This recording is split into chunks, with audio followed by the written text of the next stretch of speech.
Olá pessoal, tudo bem? Sejam bem-vindos a mais um vídeo do meu canal no YouTube.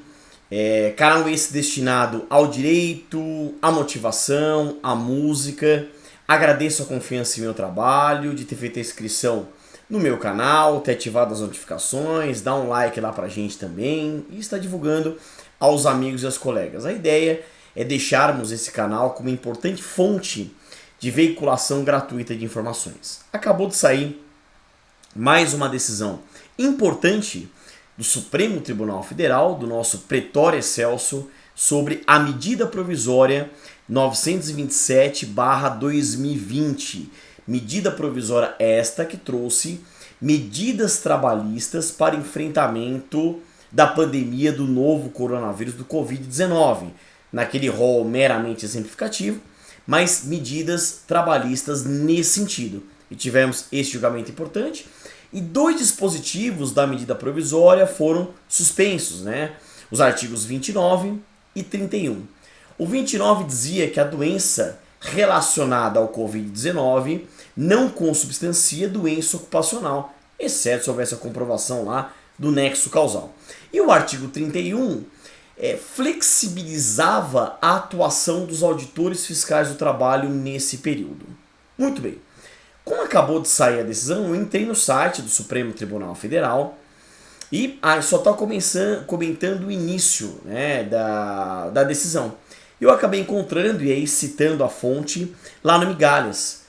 Eles deram um resuminho muito interessante e eu vou pedir a Vênia licença para colocar aqui na tela para vocês, para a gente ler, com mais uma vez que seja um canal com uma importante fonte aí de veiculação de informações para vocês. E o Migalhas fez esse trabalho muito rápido e muito interessante para a gente poder conhecer a decisão, estudar. Depois entra no canal do Supremo Tribunal Federal, lá do YouTube, você consegue acompanhar o julgamento e tudo mais. Então nós temos uma decisão plenária. Então vamos aqui ao nosso site, tá aqui, ó. Migalhas, tá? Quarta-feira, 29 de abril de 2020, hoje. Então tá aí a decisão plenária. Suspenso, trecho da medida provisória 927, que não considera coronavírus como doença ocupacional. Por maioria, os ministros mantiveram a validade dos principais pontos da referida medida, mas suspenderam 2 artigos. Então vamos ler a notícia. Nesta quarta-feira, 29, o plenário do Supremo Tribunal Federal suspendeu 2 trechos da medida provisória 927/2000, aquela que autoriza empregadores a adotarem medidas excepcionais em relação ao contrato de trabalho durante a pandemia da Covid-19. Por maioria, os ministros mantiveram a validade dos principais pontos da referida medida, mas suspenderam o artigo 29, que estabelece que o coronavírus não é doença ocupacional, e o artigo 31, que flexibiliza a atuação dos auditores fiscais do trabalho. Os dispositivos assim dispõem. Vejam lá. Artigo 29. Os casos de contaminação pelo coronavírus, Covid-19, não serão considerados ocupacionais, exceto mediante comprovação do nexo causal. Repetindo, os casos de contaminação pelo coronavírus, Covid-19, não serão considerados ocupacionais, exceto mediante comprovação do nexo causal. E artigo 31. Durante o período de 180 dias, contado da data de entrada em vigor desta medida provisória, os auditores fiscais do trabalho do Ministério da Economia atuarão de maneira orientadora, e eu continuo aqui, atuarão de maneira orientadora, exceto quanto às seguintes irregularidades: falta de registro de empregado a partir de denúncias, situações de grave e iminente risco somente para as irregularidades imediatamente relacionadas à configuração da situação, ocorrência de acidente de trabalho fatal apurado por meio de procedimento fiscal de análise de acidente somente para as irregularidades imediatamente relacionadas às causas do acidente, e trabalho em condições análogas às de escravo ou trabalho infantil. Então, volta aqui em mim. Portanto, vejam, dispositivos importantes. da medida provisória 927. E realmente eles foram aí suspensos, os artigos 29 e 31 da medida provisória 927. E legal, olha o contexto, isso é um resumo aqui do contexto. Vamos ver? Os ministros analisaram 7 ações, que foram ajuizadas, respectivamente, pelos partidos PDT, Partido Democrático Trabalhista, 6342, Rede Sustentabilidade, 6344, CNTM, Confederação Nacional dos Trabalhadores Metalúrgicos, 6346, PSB, Partido Socialista Brasileiro, 6348, PCdoB, Partido Comunista do Brasil, 6349, Solidariedade, 6352 e CNTI, Confederação Nacional dos Trabalhadores da Indústria, 6354. Todas as entidades atacaram a medida provisória 927 de 2020. E se a gente olha a ementa, a epígrafe dela, lá fala: dispõe sobre as medidas trabalhistas para enfrentamento do estado de calamidade pública, reconhecido pelo Decreto Legislativo número 6, de 20 de março de 2020, e da emergência de saúde pública de importância internacional decorrente do coronavírus Covid-19 e da outras providências. Muito bem. Então todas as entidades atacam a medida provisória 927 de 2020 sob o argumento comum de que a medida afronta direitos fundamentais dos trabalhadores, entre eles a reserva à lei complementar e a proteção contra a despedida arbitrária ou sem justa causa.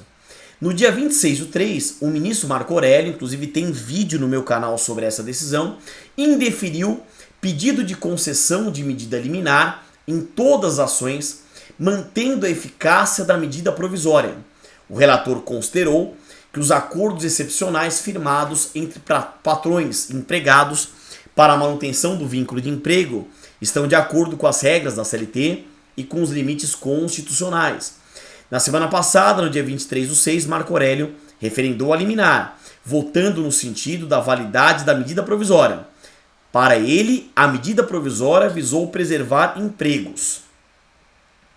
Na verdade, essa medida provisória, as medidas provisórias em geral, possuem 2 grandes escopos: a preservação do emprego e a preservação da renda. É o que a gente vem verificando ao estudarmos essas medidas provisórias.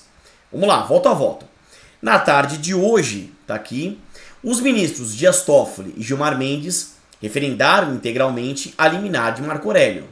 Já o ministro Alexandre de Moraes referendou em parte, entendendo pela suspensão de somente 2 artigos, o 29 e o 31. Para o ministro, o artigo 29 deve ser suspenso porque acaba sendo algo extremamente ofensivo para inúmeros trabalhadores de atividades essenciais que estão expostos ao vírus. Moraes destacou que médicos, enfermeiros e motoboys poderiam ser encaixados nesse dispositivo. Quanto ao artigo 31, Moraes disse que não há razão para suspender o trabalho dos auditores. Segundo o ministro, não pode haver uma fiscalização menor durante a pandemia, pois isso atenta contra a própria saúde do empregado e não auxilia em nada o combate à pandemia. O ministro, Edson Fachin, teve 7 dissonâncias em relação ao voto do relator. São eles: quanto ao artigo 2º, suspensão parcial para suprimir a eficácia do texto, que terá preponderância sobre os demais instrumentos normativos, legais e negociais, respeitados os limites estabelecidos na Constituição. Para Fachin, quando estabelece a preponderância dos acordos individuais, cria uma hierarquia normativa entre acordo individual e lei, extrapolando os limites da sua própria competência normativa. Realmente esse é um grande tema polêmico do artigo 2º da medida provisória 927. Por quê? Porque a gente tem, e um dos grandes princípios da área trabalhista é o princípio da norma mais favorável. Foi alinhavado pelo saudoso jurista uruguaio Américo Pla Rodrigues. Inclusive lá no artigo 7º, caput da Constituição, nós encontramos isso. São direitos dos trabalhadores urbanos e rurais, além de outros que visem a melhoria de sua condição social. Muito bem. Só que a reforma trabalhista, a Lei 13.467 de 2017, trouxe lá nos artigos 611A e 611B da CLT o princípio da prevalência do negociado sobre o legislado. Muito bem. E aí vem o artigo 2º dessa medida provisória, trazendo a prevalência do acordo individual. Então isso foi questionado pelo ministro Edson Fachin. Tá? Quanto ao artigo 4º, parágrafo 5º, o texto diz assim: o tempo de uso de aplicativos e programas de comunicação fora da jornada de trabalho normal do empregado não constitui tempo à disposição, regime de prontidão ou de sobreaviso, exceto se houver previsão em acordo individual ou coletivo. Fachin diz que tal artigo é inconstitucional, pois ao estipular tal previsão, o trecho torna possível a disponibilidade ilimitada do empregado e empregador, constituindo a ausência total de limites sobre a jornada de trabalho no regime de teletrabalho, flagrantemente incompatível com a Constituição, disse. Quer dizer, esse é outro tema problemático, né? A gente sabe, eu falo por mim e outros também, o quanto a gente está trabalhando agora nesse período. E agora está muito mais fácil, como está todo mundo, entre aspas, em casa ou sem mobilidade, está muito mais fácil mandar um WhatsApp, fazer uma reunião, entrar em contato. Então o trabalho está absurdo. E cadê os limites constitucionais? O próprio direito à desconexão do trabalho, o direito ao lazer nas relações de trabalho. O artigo 6º da Constituição traz essa proteção, essa previsão. Cadê a ideia da eficácia horizontal ou diagonal dos direitos fundamentais em suas dimensões objetiva e subjetiva? Então, realmente temos esse debate.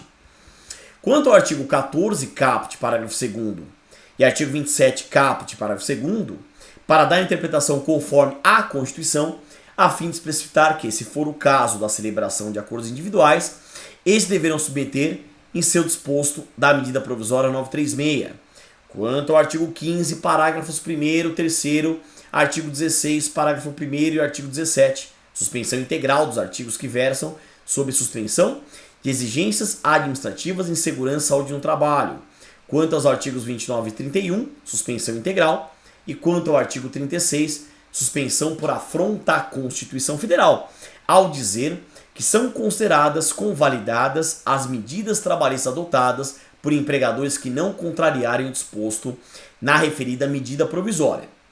Em relação ao ministro Luiz Roberto Barroso, acompanhou o relator em todos os itens, exceto com relação a determinados pontos.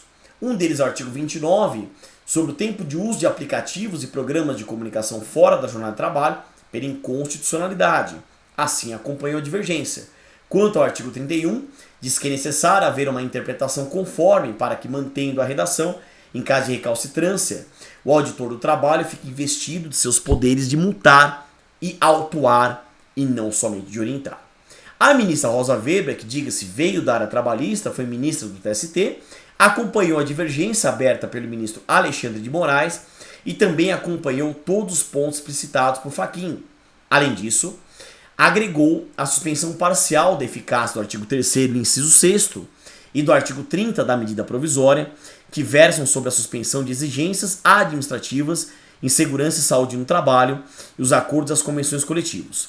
A ministra Carmen Lúcia seguiu o voto de Alexandre de Moraes, ou seja, validou a medida provisória 927/2000, em sua maior parte, mas entendeu pela suspensão dos artigos 29 e 31, doença ocupacional e orientação dos auditores fiscais do trabalho. O ministro Lewandowski enfatizou a importância do Supremo Tribunal Federal em analisar as medidas provisórias sem prejuízo de futuramente passar pelo crivo do Congresso. Assim, referendou parcialmente a liminar para suspender alguns artigos, são eles: artigo 2º, parcialmente suspenso, artigos 3º, inciso 6º, 29 e 31. Resultado: pela suspensão do artigo 29 votaram Alexandre de Moraes, Edson Fachin, Luiz Roberto Barroso, Rosa Weber, Carmen Lúcia, Ricardo Lewandowski e Luiz Fux. Pela suspensão do artigo 31 votaram Alexandre de Moraes, Edson Fachin, Rosa Weber, Carmen Lúcia, Ricardo Lewandowski e Luiz Fux. Processos: ações diretas de inconstitucionalidade 6342, 6344, 6346, 6348, 6349, 6352 e 6354. Então quero parabenizar, né, o site Migalhas, realmente sempre eu acompanho já há muito tempo, né, sempre um lugar muito confiável de informações jurídicas e de maneira rápida, né, já soltou informação para a gente ter a notícia e poder efetivamente divulgar. Eu já faço parte de grupos de WhatsApp, lógico que esse vídeo não pretende exaurir o debate, exaurir a discussão, muito pelo contrário. Na verdade, a ideia é a gente estar fazendo aqui primeiras reflexões. Eu acabei de receber e já estou gravando o vídeo para vocês, mas já o debate. Se houve confusão do ministro Alexandre de Moraes com questão de responsabilidade objetiva ou subjetiva, envolvendo acidente de trabalho, doença ocupacional, a questão das atividades de risco, quer dizer, a gente tem o artigo 7, inciso 28 da Constituição, o artigo 927, parágrafo único do Código Civil, aquela discussão se a responsabilidade ela é objetiva, se ela é subjetiva, foram mencionadas diversas atividades que continuam em risco, mesmo sendo de risco, né, com o contato aí com o vírus, mas espero que você tenha gostado pelo menos de ter acesso às informações. Citei a fonte aqui para não ter nenhum problema, tá bem? A gente fica à disposição. Mais uma vez, obrigado pela atenção, aquele pensamento positivo, ânimo firme, bons estudos e até o nosso próximo vídeo.